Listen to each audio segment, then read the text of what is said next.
Hello, hello, hello. Hello, everybody, and welcome back to another episode of Today's Weather Tonight. Here, as always, I'm Cloud Hudson. I'll be your meteorologist for the evening, comedian / meteorologist. And let's just jump into it. It's been a lovely Sunday over here. If y'all are keeping your heads out of the phones, it's a pretty nice day if you went outside and had some earthing, some time to connect to nature physically, get in literal physical contact with the ground. That's always really helpful. Weather's been cold but gorgeous. Sunny and cold is one of the nicest weathers you can get. Let me see if I can. I love the picture quality and the way that this is doing the white balance right finally, but I think that it just slows down the bandwidth so much if I'm doing 720 frames per second or 720p at 360 frames per second. So I don't know why that would slow down my connection so much, but it does. It's just a little laggy. Maybe that's just the 30 frames per second. I don't know. I went back to standard resolution. I don't see much difference, so let's just leave it at that. Okay. Hey, y'all. Welcome back. Let me go ahead and share my screen for you. We're going to take a look at today's weather from all the way from the core of the Earth to the furthest reaches of the galaxy, in just a short little video. So all these ads are just my targeted ads. They're not sponsored. So, okay. So here we are today, looking at continued eruptions in the Western Pacific, excuse me. Let's see if we had any big explosive activity or any new pictures come in to be featured today. No. Explosive activity continuing all the way in Ecuador, Colombia, and Peru. Got some warnings up. Popo is still popping off. Explosive activity continuing at Dukono, Samiru, and Ibu. So let's go check out our earthquakes now. Let's check out these earthquakes, see what we've got as a story here. I think I'm actually going to use, I'm going to see if this will give me a good little glimpse here. Let's go to today, from yesterday to today. Actually, from latest available, not from just the 18th. And let's do all magnitudes, all depths, and mixed data source, because sometimes USGS doesn't show us enough. They're just worried about the US. All right, let's go ahead and see what pops up.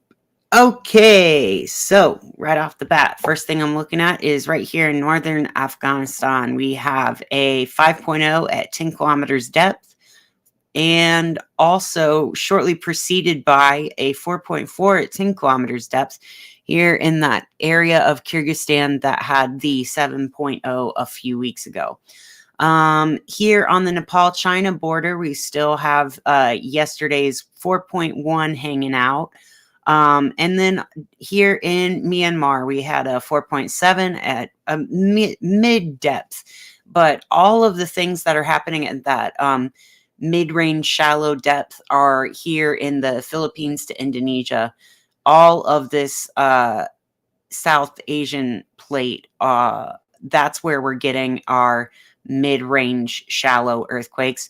Also have one here in northern Italy, a 4.0 at 33 kilometers depth in the mountainous northern fancy part of Italy. I know you're thinking, isn't all of Italy fancy? But the north is like extra fancy.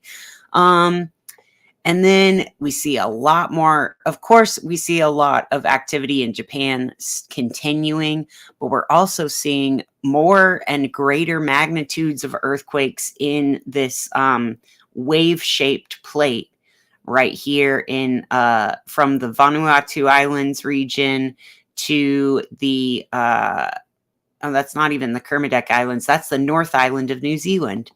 And here in Tonga, we have the shallow 5.6s, and then we had that super deep quake here at a 4.4 near Fiji. So looking like a lot more unrest still to come, but overall not too disruptive of a day. These are some pretty standard earthquakes, I think. These 4s and 4.5s are, it looks like we're getting energy put back into Alaska again. This whole Asian plate moving its energy into Alaska. Surprised we're not seeing anything right at this peak. I would expect something right between these two. But maybe the energy went down to Hawaii, because you can see that the Hawaiian mountain chain actually goes through an undersea mount that goes up to here. Over in North America, we're still seeing activity in the Gulf of California and lots throughout, more earthquakes permeating throughout all the mountainous regions of California. And that's as they are getting a lot of rain over there still. So 2.2, these are looking all in less than 1 magnitude to 2 magnitude. One here on the border of Colorado and New Mexico, and continued aftershocks, I would say, of that near San Antonio quake that we had yesterday. Still seeing some unrest all over Puerto Rico, some very shallow quakes both on Puerto Rico's southeastern coast and in the British Islands and the Mona Passage area. Now, not looking too active in South America either. We're looking at a pretty quiet earthquake day. I mean, we've still got activity here in northern Chile, Bolivia border, and then here on the Chile-Argentina border, but still pretty quiet compared to last week and even the months before. One in the South Sandwich Islands here. That was today, of 4.9 at 10 kilometers depth. So we're seeing all the major spots that have been active are the only places that we've got activity, other than, if you want to point out, northern Italy. And we saw a larger one than we usually do out in the Aleutian Island chain. This is Andrianoff Islands. There was a 4.2 here at 43 kilometers depth. So actually these blue band, the 33 to 70 kilometers depth, seem to be concentrated in the northern hemisphere's mid latitudes. So while I'm talking about mid latitudes, let's go ahead and check out our actual atmospheric weather for today. I'm going to go ahead and look at null Earth because I haven't been on there in a while. Welcome back to if you're watching, welcome back to the show. I appreciate you being here. Let's see. Okay, got a beautiful storm forming off the coast of California here that should be hitting both the Pacific Northwest and the western half of the United States with some good rain. They're still getting that nice moisture transport in this direction. If you see, let's look at relative humidities. I think go up to, if you can see that Pineapple Express, that's the nickname for this particular atmospheric river. Yeah, there's all the, oh, this is like a nice infinity sign. Look at this being like a gyroscopic. This almost looks like an attractor, like a strange, like a, the butterfly in Lorenz's butterfly effect. This is the shape of the motion. If it were in 3D, this is kind of the motion of that. So that's a really interesting feature there. You see the like southward pull there. That tracks with this one being higher up and this being a little lower down, sucking it down. And then you see the relative humidity making its way all the way over to California. Oh, okay, there we go. And then as we get to the higher levels, there's less and less moisture, but you can more easily see the jet stream pattern. Let's look at the temperatures. Actually, I want to look at wind speeds. Let's see if there's anything as we go further up in the atmosphere, what our jet's looking like. So yeah, getting a good setup for a nice cutoff low here. I think that this is going to become, if it's not already, it's forecast to become a cutoff low, which would mean a good self-feeding storm. A good storm that can, like, you know, like a self-sufficient storm. One that can really just power through. Got a good amount of southern pull on this jet stream. A nice troughing action going on. And I think as we move into throughout next week, the trough will march through, and this trough is actually going to become negatively tilted while it's over the US. So that might bring some storms up into the United States eastern half. Let's see. Let's look at our surface winds looking pretty dead across most of the country right now. Pretty quiet winds, but we just got rid of this big center of circulation that brought, this is the, I think, remnants of Miguel, Winter Storm Miguel. They have to name winter storms now. It depends on how many people are going to be in the affected area. And then this one's about to march in. So we're seeing some decent setup for exciting weather throughout the week, but not really nothing too fancy right now. Let's go ahead and take a look at the rest of the world. Seeing some nice circulation. Still hot as balls down here in Australia, because it's the middle of summer in Australia. So how nice for them.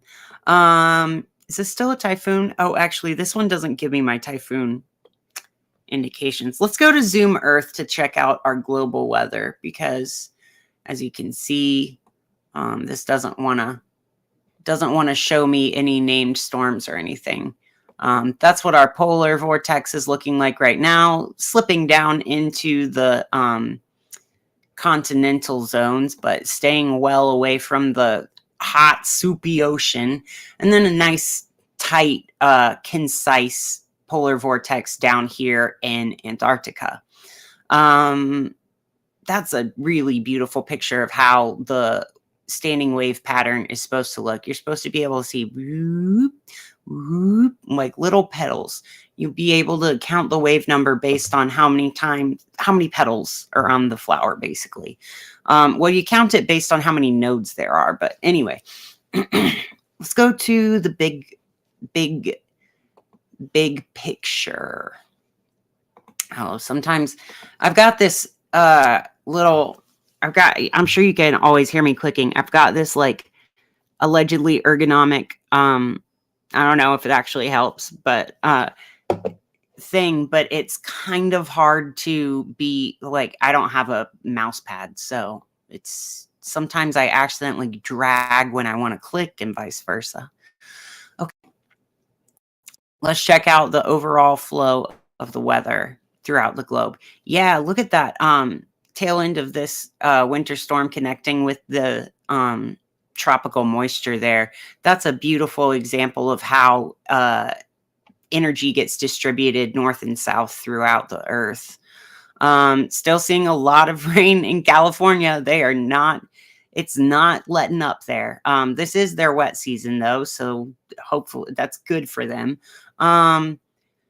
out here, looking like something trailing some more equatorial, like some more tropical air into the Aleutians. And really, there's rain everywhere. We saw earthquakes, but they're not connected. It's not like raining because there's earthquakes, but it is actually harder to sense earthquakes when there's like snow and stuff. Okay, so this is what I wanted to see. This has tropical cyclone Djoungou has intensified into, let's see, it's got up to 140-mile-per-hour winds. That's like if it were in the Atlantic, that would be a category, I forget. Cyclone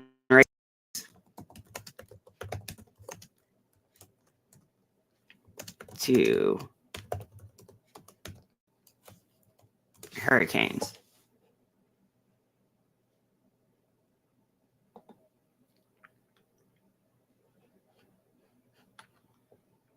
Yeah, it would be a category 4 if this was in the Atlantic Ocean. So this is a really strong storm here in the Indian Ocean.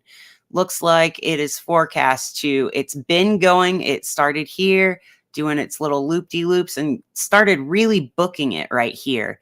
This is when it got updated to an intense tropical cyclone. That was yesterday at 1 p.m. And now we're all the way up to 140 miles per hour. Looks like it's forecast to, the forecast here says it is forecast to downgrade in intensity, but I don't know. Looks like there is a lot of, let's zoom out with the wind. Let's look at wind on here. See where the winds are going. Yeah, this looks to me like it's sucking energy this way out of like north of Madagascar and taking some of that jungle moisture from the more forested regions of the African continent. And then over here where this one started, we've got another tropical depression forecast to intensify. So we're looking at a possible severe tropical storm coming right behind this one. Now, it's really good resolution. The background wind is showing our wind intensity. The colors are showing our wind intensities, and the wind streams are showing the general flow. But it doesn't look like we've got too much of a good southern component to this. But that's really, I mean, remember that when we're looking in the southern hemisphere, we're looking at flows flipped. So let's see.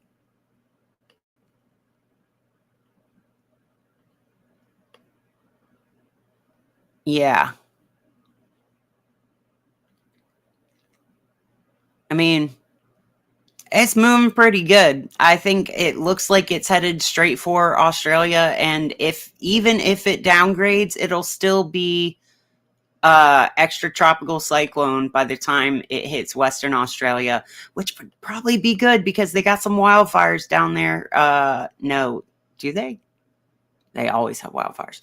I was just looking. Maybe their wildfires are gone now that they've had some nice El Nino moisture going on.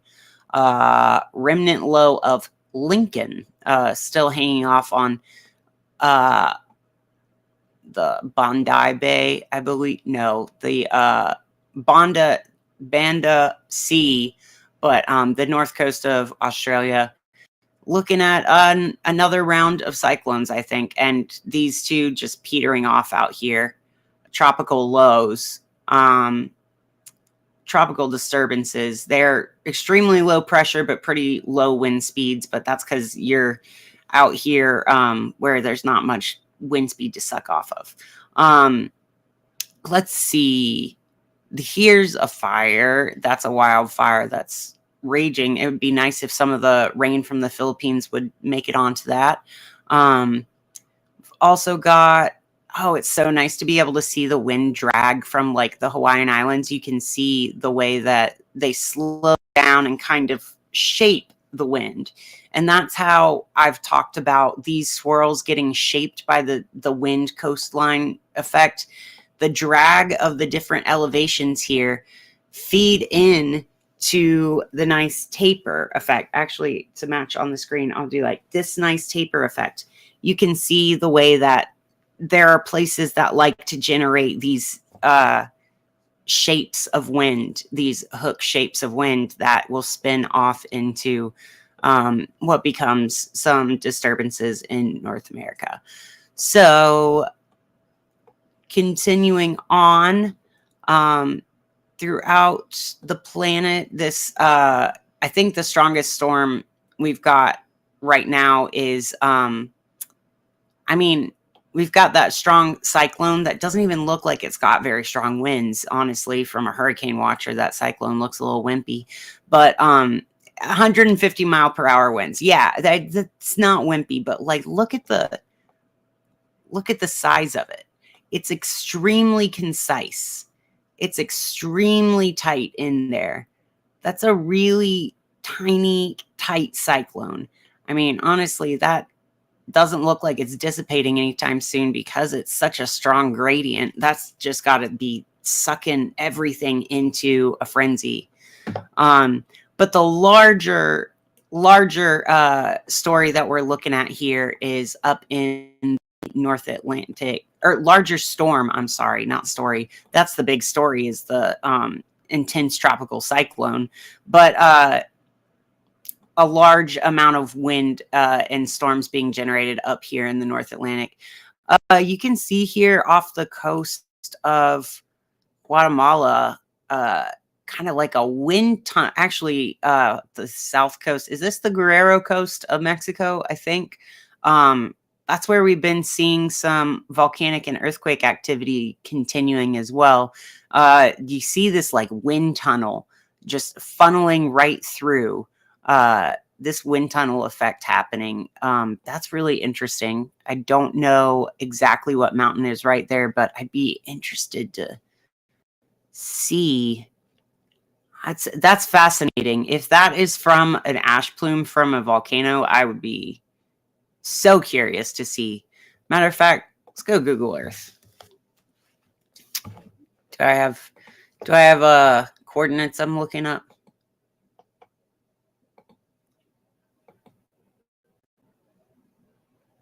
Where are my coordinates? Does it show it? Oh. Can I copy this?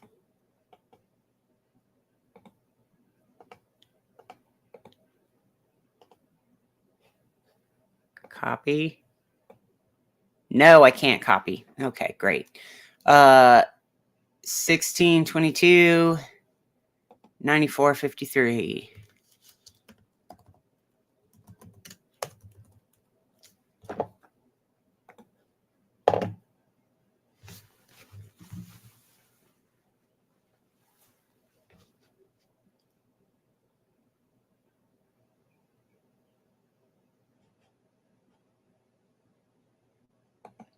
That is really fascinating. I want to see what this is.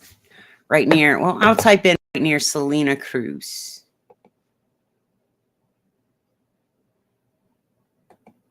Maybe it'll let me do this. Google Earth is kind of a bandwidth hog, so sometimes might kind of crash the stream, but let's see.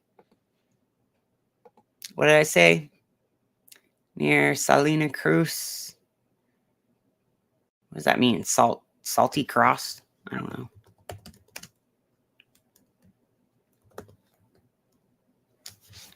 In Oaxaca.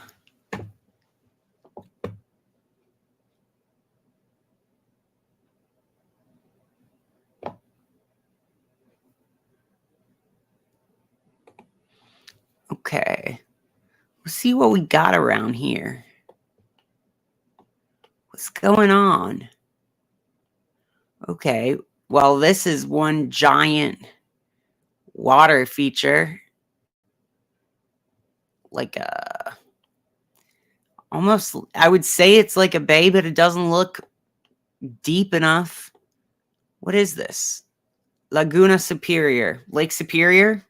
I didn't know there was a Lake Superior in Mexico. That's cool. Okay, so these are like this looks like wind whipping. Oh, I see it on this map now. This looks like wind really whipping fast across the water here, like being funneled. I wonder if these are low points too. I mean, duh, if there's water, there's probably a low points. And then here on Arriaga is also another wind peak. Okay, yeah. Look at this. This is a place called Lagunas, so probably more lakes and lower lying area. This looks like a pretty flat, straight wind tunnel that if the wind is blowing, this way, it can do a wind tunnel thing across Lake Superior there and really just book it down. Man, that's really cool. I've never seen this effect in, I mean, I've only been doing this like global Earth observation for a little bit. So we're learning new things every day, but that's a really short distance across here from, let's see, this is the Oaxaca region, and this is Veracruz. From Veracruz all the way to Oaxaca, this short little distance is like just funneling in these winds really strongly. That's really fantastic example of how geography shapes the wind, because it can get some decent winds. Listen, they're blowing perpendicular straight on shore, 22 miles an hour, funneling through that little node. Do you see that line of faster winds funneling through here to be like up to 30 miles an hour directly offshore? So all the vibes from Oaxaca are blown offshore, which I think that sounds pretty good. There's some pretty awesome things happening there. That sounds really cool to me. Let's get some of that, all of the vegetation and mushroom spores and little critters and all that life from the jungles. Let's get that mixed up into the air and blow it back on shore into our tourist regions. I think that'll help things a lot. Still seeing a lot of this rotate. Is this technically precipitation still? Yeah, there's still a ton of precipitation on the Atlantic coast of Florida.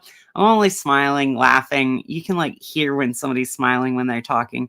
I'm only laughing because it's like the one weekend in Florida that it can't rain, and it did. So, matter of fact, let me see what happened to the.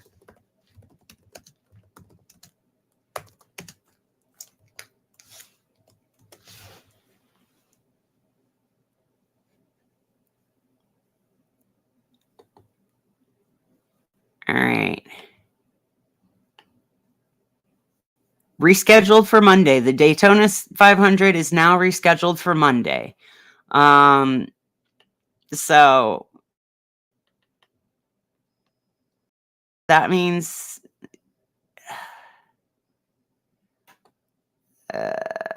okay. Well, I guess that means that there's another NASCAR thing that was supposed to happen on Monday already, and so now there's going to be 2 races in one day. That'll be fun. Watch them go left like a whole lot.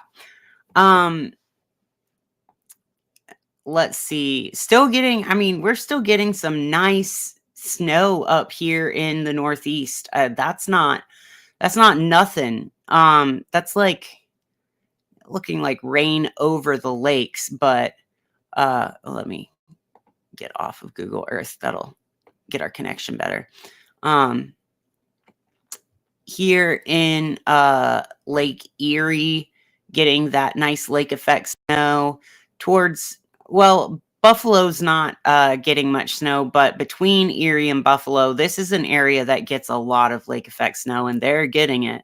Then we've got here, this is Lake Ontario, and they are getting, it's funny. the Canadian and American border runs right through the middle, and it looks like that only the American side is showing rain and the rest is, well, anyway, here in Watertown, between Watertown and Oswego, they're getting a moderate amount of snow.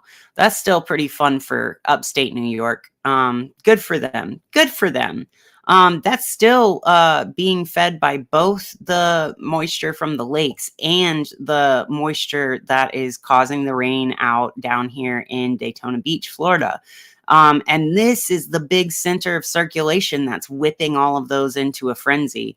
Still getting some good onshore winds and snow here in Nova Scotia too. So that's a pretty decent summer. I mean, I wish that I could see some snow, but I'm glad that it is not dangerous in my area. It's not dangerous for people to be outside. It's good that people will be able to survive not like being outside if people have to be outside. It's good to look on the bright side of having kind of boring weather. The bright side is that it's safer. Never want to get excited because of severe weather, because that's it's not just a faux pas. It's like rude and bad practice. It's bad vibes. It's bad karma. It's bad whatever. Meteorologists aren't supposed to get excited about bad weather, though secretly a lot of them are very excited. You just they can't say that. A lot of people who go into emergency management are like, oh no, I hate big storms, but they just want an excuse to think about big storms a lot and say, I'm doing this to help people, which is a good, healthy use of being interested in giant storms is emergency response.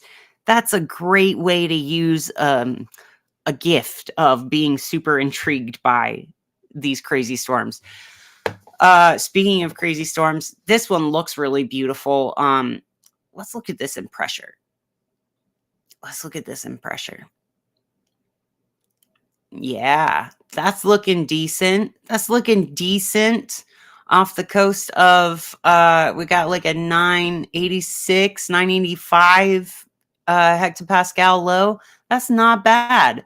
That's what's causing all the rain into the Bay Area and San Francisco right now. And we're seeing this area of, well, I mean, it's a relative high and low. These are like barely, these are very relative. Still not as strong as that big low off the, in the Labrador Sea right now. Look at that one at like 953, 951, 950 hectopascals. That would be insane if it was about to make landfall somewhere. Is it? Oh no. Is it about to go towards Iceland? Who's to say? Probably meteorologists. Not me. I'm not a forecaster. I'm a rearcaster. I'm just telling you what actually happened already. But if I was forecasting, I would be like, wow, I wonder what Iceland's going to do if this heads towards them. Lots of rain in Scotland and the northern parts of the United Kingdom. One big Ireland, in my opinion. All of Ireland is looking relatively clear from precipitation, but when we go to satellite, there's our clouds. There's our nice cloudy weather that we expect all over the Emerald Isle.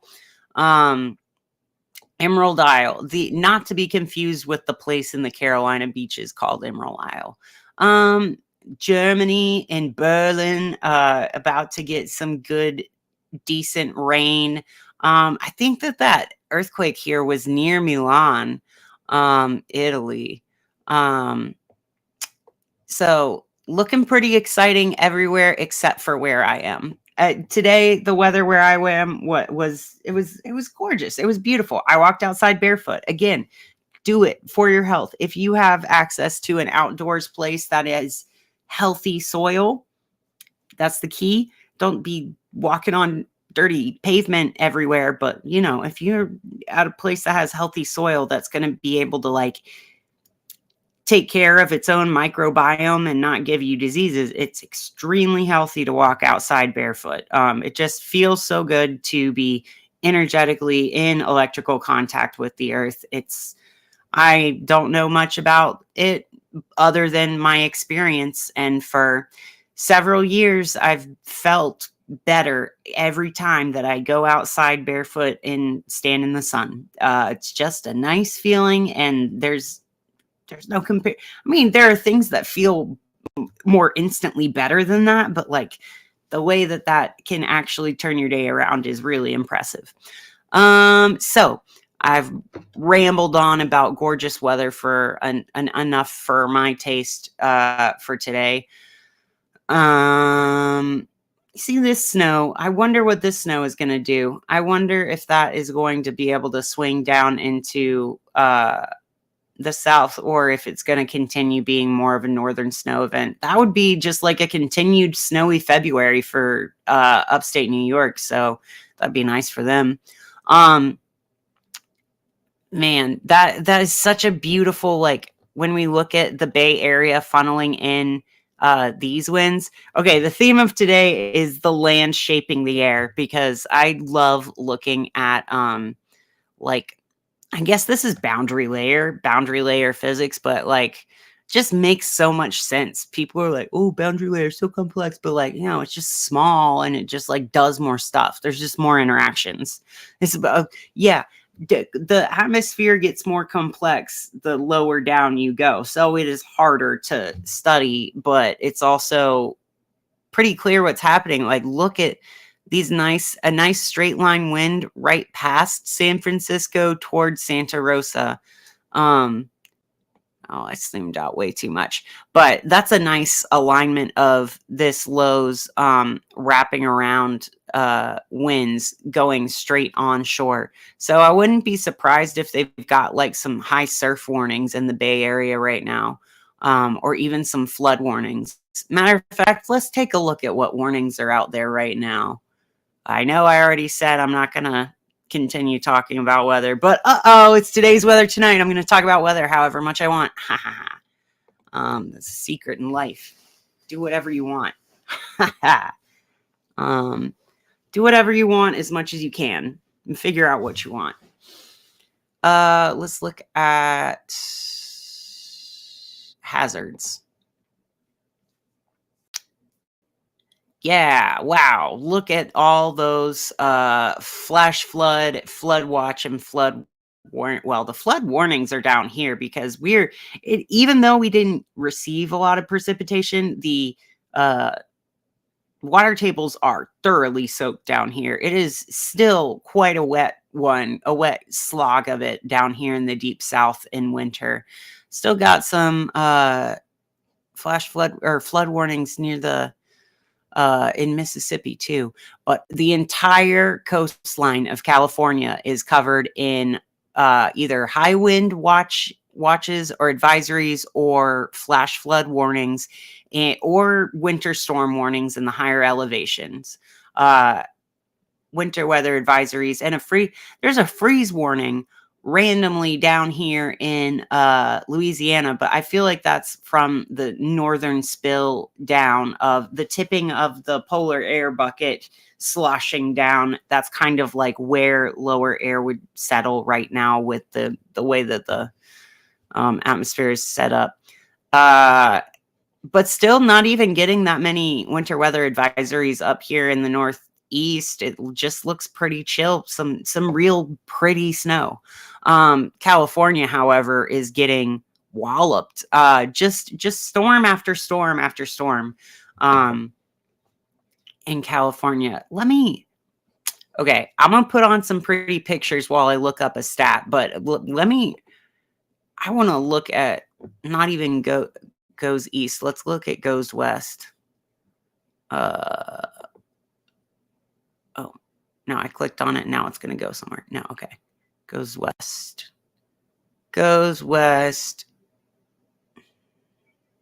Drive motion. Look at that. Okay, this is that cool attractor thing I was talking about.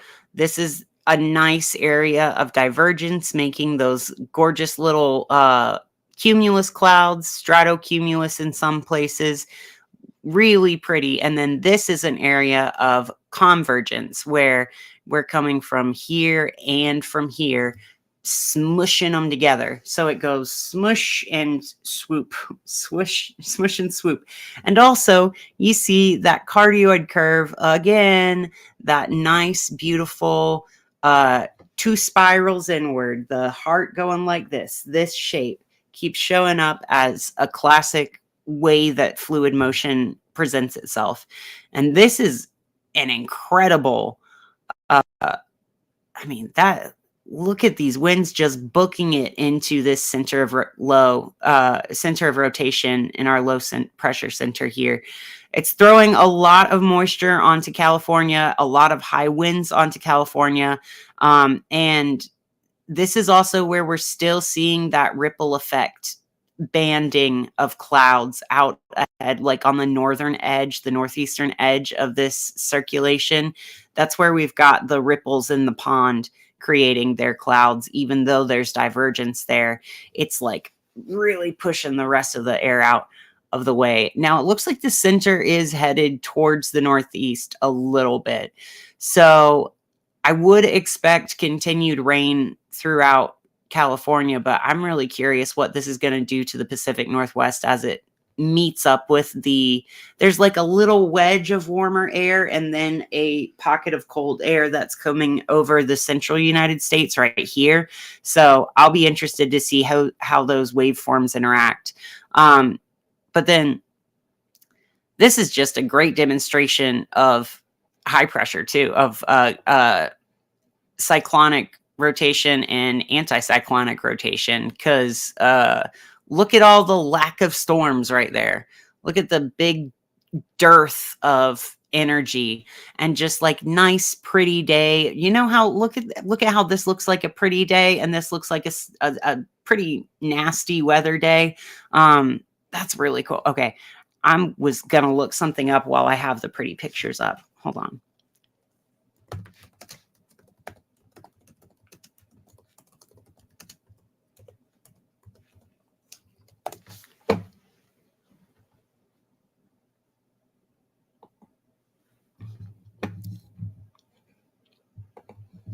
And that's my raw values.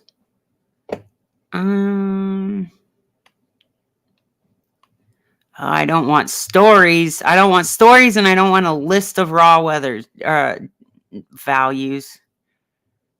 Okay.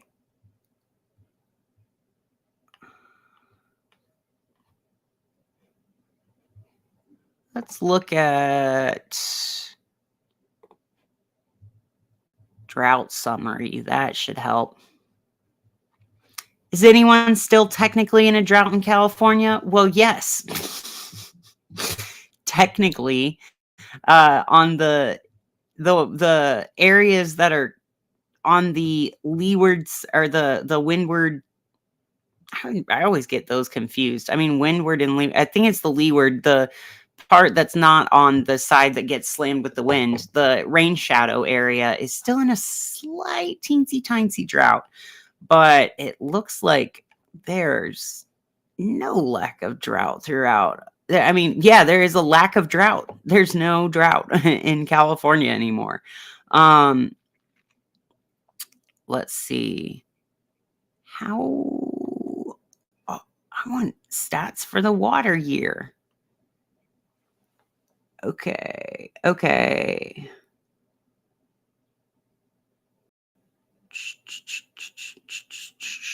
The Northern Sierras.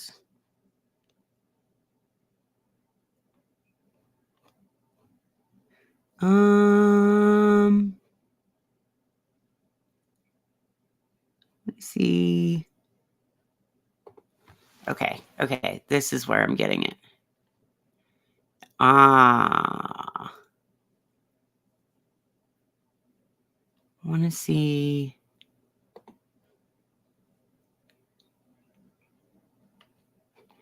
Nah, I'm not going to be able to find the pretty pictures that I want to show fast enough. So I'm going to show what I've got in this article right here. Okay. This is our current water year. The wettest on record is 2016 to 2017. It seems, and this is only for the Northern Sierra watershed area. And we've gotten a lot more water in Southern California than we usually do in the Northern Sierra areas. It says average. I don't think we're below average, but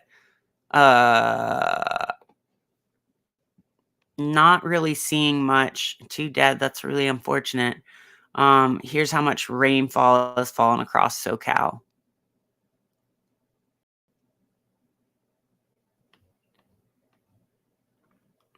"11 inches in Woodland Hills, 12 inches in Bel Air." That's like a lot for. Good God. That is a lot for this area. These are, within 1 month, 2 months.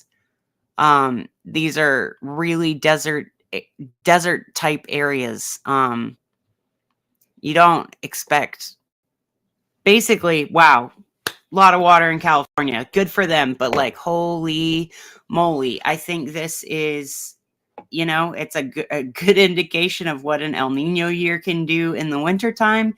It's a good indication that there might be a wetter year ahead for the areas that usually get the moisture. Yeah, I think we're anyway, moving on. I've talked about the weather so much today. I need to talk about the solar weather before we round this up. Let's go ahead and see what kind of solar activity we had today. There were some. We had a couple after the broadcast last night. I only counted 6. Oh, how many? From 34 to 48? That was 14. We had 14 coronal mass ejections yesterday. And then 49 to 55, we've got like 6 today. Let's take a look at this one that's got a potential full halo marker.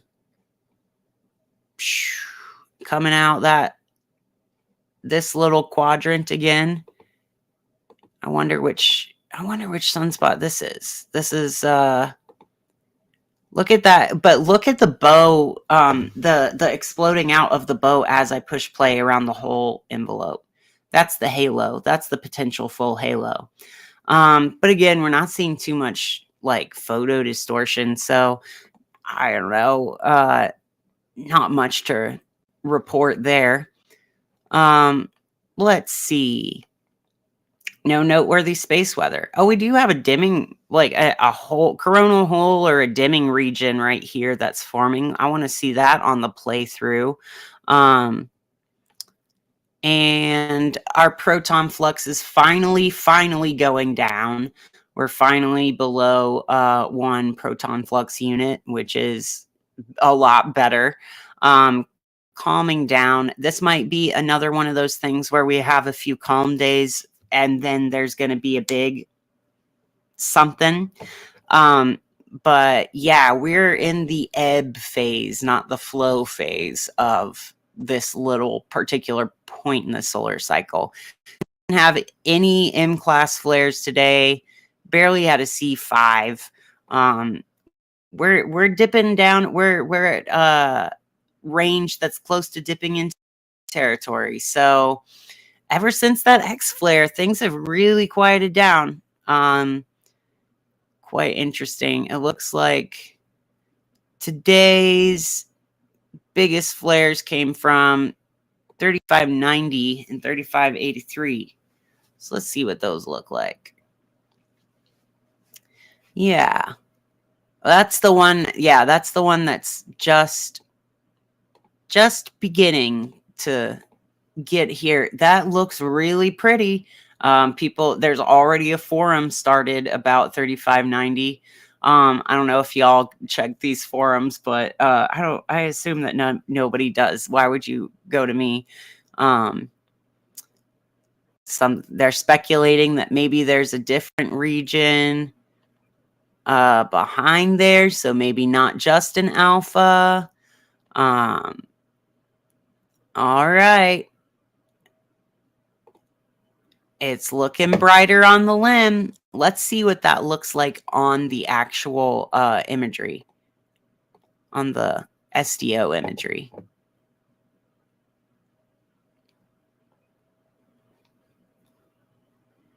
Yeah, it's looking like a whopper coming in here.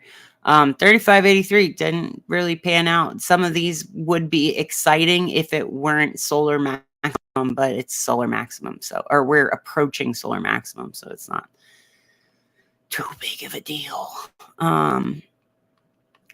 Let's go straight to looking at the composite imagery. Composite meaning composition, like putting things together. Putting together 3 different angstrom levels. 3 different wavelengths measured in angstroms. Let's see. So this is rotating away. A lot of our area is rotating away. Let's see if this darkens at all. If so, it might be pulling energy off somewhere else. And this looks like it's acting up. Yeah, it's already got some arcs going on. A lot of weird, crazy little geometry. I don't see any filaments trying to lodge themselves out. Well, I kind of see where there could be some forming. I don't know about I don't feel like this is done yet either. This one and this one look like they still it looks like they still have something to say. And of course, 3583 looks like very bright, but I don't see much happening. I mean, I see this arcing, but it looks like it's stably arcing. And then this new region looks like that's our new exciting. This is our new nerd spot. Nerd alert. That's where the sun nerds are going to be looking at. Okay. Now, speaking of nerds, let's go even further than the sun. Let's go look at let's look at our planetary weather for today. Okay. So we got a moon trine sun right now. We're on a sun day and in a Mars hour. Next hour will be a sun hour. Look at that. Beautiful stellium. This is the last day of our 5-planet stellium in Aquarius, and we're about to move into only a 4-planet stellium. Oh, wow. But ending on a nice note here with that trine sun and moon. And Mercury's applying to conjoin the sun, but that won't happen until it's in Pisces, I believe. And that also puts Mercury in a rough, had its trine moment with the moon earlier today. So expressing your feelings, feeling your body, listening to the intelligent messages of your body, listening to what your body has to say. Remember that Mercury rules Gemini, so the moon would be is being a bit watched by Mercury while it's in Gemini's sign. We've still got a nice sextile between Saturn and Jupiter, so remember to expand but know your limits, and expand in order to learn your limits. And hey, don't feel bad if you mess up. That's just how we learn. We just had a little square between the moon and Neptune. So something about delusion and illusion and emotion hiding from ourselves. And do we say what we're feeling and thinking? But we still have 2 planets in Pisces, 2 planets in Taurus, and 5 planets in Aquarius. I love the energy right now because I have a lot of these signs together, but I can totally understand how this would be a really hard feeling for a lot of people right now. There's like a digging deep notion to this. There's like a deep, deep felt in the body trauma kind of energy to having such a pronounced Aquarius trying to work with Pisces and Taurus. It's like the way that we are not everything that we're trying to do to fit into this bigger grid of people and not like the matrix of control that we've been in, like, which I associate with Capricorn, but like the larger waveform, the larger structures, the entire sea that we're actually in, the way that all of our selves are working and knitting together to create the human experience. We're bumping into our edges here. We're running into obstacles, outer planets, like the 4 outermost planets are in Taurus and Pisces, giving us like very real concrete feelings of limitations inside of our bodies, and also awareness of pain and awareness of like the way that the places we feel pain are manifestations of our generational trauma. These are like pains that we feel as we try to knit ourselves into the patchwork quilt of humanity that I'm thinking about with Aquarius. Now, Aquarius is always, it's like in modern astrology associated with technology, but I think that the human body and spirit and connection to the higher planes are what technology is trying to imitate. It's like we instinctually know that we should be able to communicate to each other from a different room or from miles away. Like we should be able to send and receive messages to each other that way, but we just like aren't quite there yet spiritually. We've been so human and scientific and material for so long that like we're just getting back in touch with this, and we're coming at it through the opposite way of like, what if I tried to achieve what I could spiritually through material means? And that's what the internet and our cell phones and wireless communication technology, that's all a physical material manifestation of like what we already have built in to our human bodies and souls if we are truly plugged in to the bigger network. But the bigger network doesn't work until there's a certain number of people logged on or online. Like it's kind of like in computing, like peer-to-peer network computing. Like you have to have at least a few computers on keeping the server alive at all times for the server to keep serving. We're waiting this like wake up, this like whatever that new age people talk about and stuff. This is just waiting for enough of our computers to get connected to establish the internet. This is waiting for enough of our brain computers to get connected to each other spiritually by aligning through ourselves in order to host a peer-to-peer network, like, or an oversoul group of people. But the way that people come online and wake up is through extremely challenging, purifying, but like feet to the fire kind of bullshit stuff. Like we're growing in our bullshit. That's Jupiter and Taurus. We are just going through the hardest thing we possibly can, ramming our head against the wall until the wall breaks or our head breaks. But realistically, our head's going to break. And you know what happens when your head breaks? Mind expansion. Okay. Yeah.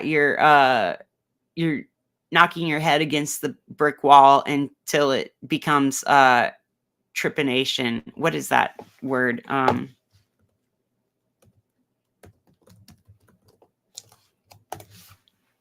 Yeah, trepanation. The thing where you drill holes in the skull.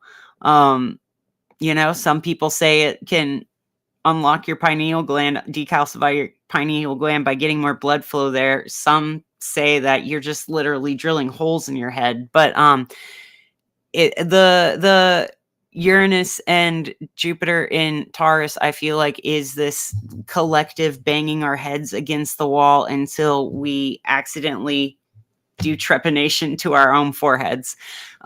Okay. Beautiful stuff going on here. And by beautiful stuff, I mean, I'm sorry that you're going through something really hard. This is something really hard that everybody's going through something really hard right now. And we got to figure out why that specific thing is the hard thing we're going through. And then it'll go away eventually. But like, we got to figure out why we called that one in. Why'd we call in that energy? With that, I think I'd like to close us on a reading. I'm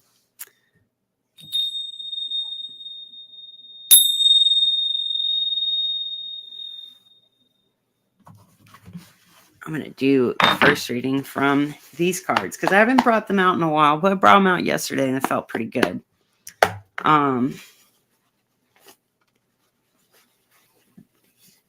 Sometimes I think they can come off to people. I'm afraid that they'll come off as victim blamey, but I don't mean it that way. I mean it in the way of empowerment. And what's empowering for one person can feel disempowering for another. So just take what resonates and leave the rest, I sound like everyone else, but maybe everyone's trying to tell you something.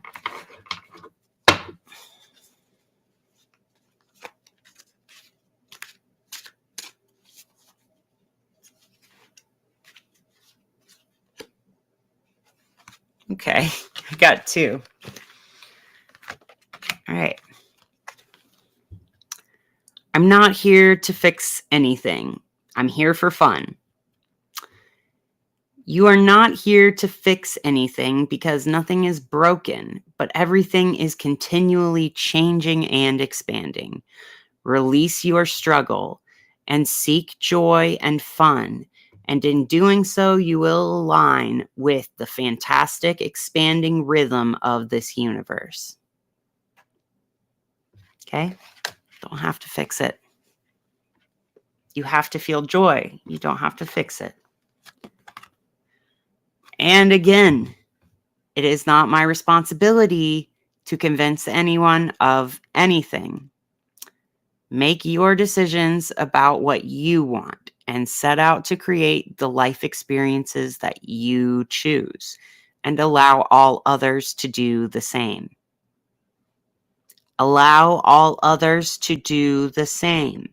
That is the most peaceful thing you can do. If you are tired of conflict and peace, the most peaceful thing you can do is allow people to do what they are going to do. Now, that might be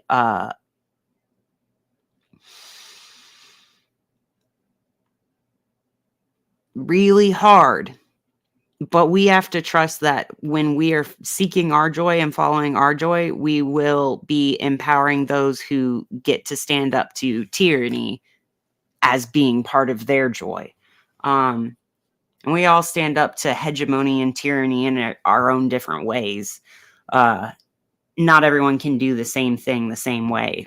It wouldn't work. It doesn't work like that.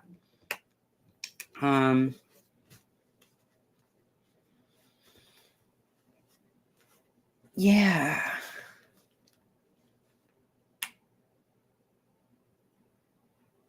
I think called to do the liminal space deck, but not the tarot cards tonight. I think they've got to save up their energy for something. That's the impression I'm getting. Sometimes you just when I'm doing these things of whoa, I'm getting this vibe. That's just me feeling my body of do I feel better or worse when I think about how I'm going to feel when I do this action? Your body will give you an instinct of how something's going to work out. you literally trust your gut, but like the whole body is your gut too. Like trust the sensations that you feel when you're thinking about a thing. If you feel physically bad when you're thinking about doing a thing, maybe don't do it. And if you feel physically lighter when thinking about doing a thing, that's probably a great sign to go for it. Okay.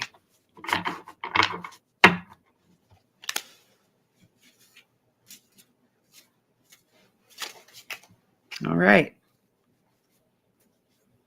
Another one.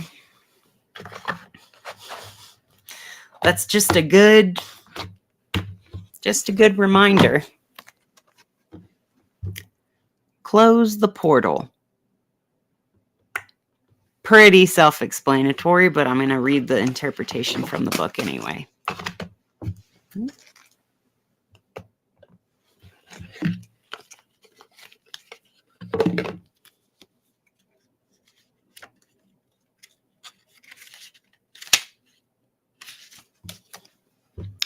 Okay, close the portal. Extinguish the flame. Close the circle. Put away the cards. Even an undesirable outcome is preferable to remaining in suspended animation.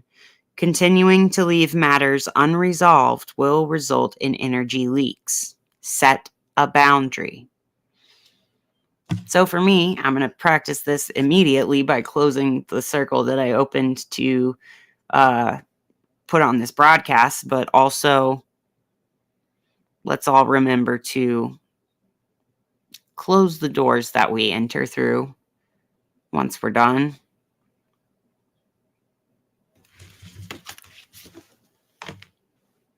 Sometimes you can't fix or convince. So you just need to shut it down, let it go. It's not your responsibility to convince anyone. It's not you're not here to fix anything. You're here to have fun. And you've got to close the portal, close your phone, close the things that make you feel bad, cut the connections in order to remember that you are here and safe in this current moment. It's really hard to remember that if you don't feel here and safe in your current moment, but figure out how to get there.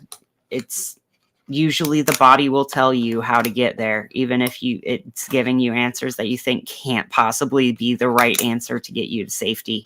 The body will tell you where to move for safety. All right. So that said, go ahead and extinguish our flame.